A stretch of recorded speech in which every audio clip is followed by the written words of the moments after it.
na kwesaku banyenya mawa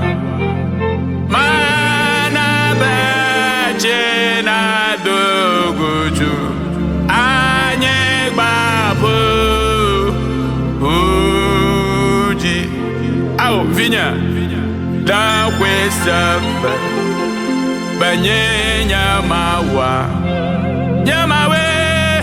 mana bache na doguju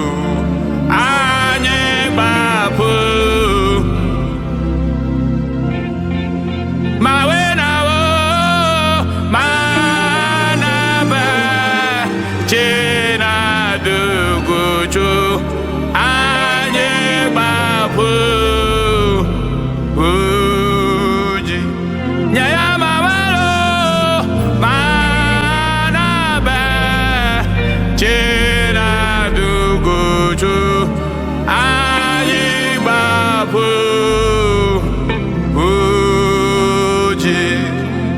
mana bache na doguju anye gbapo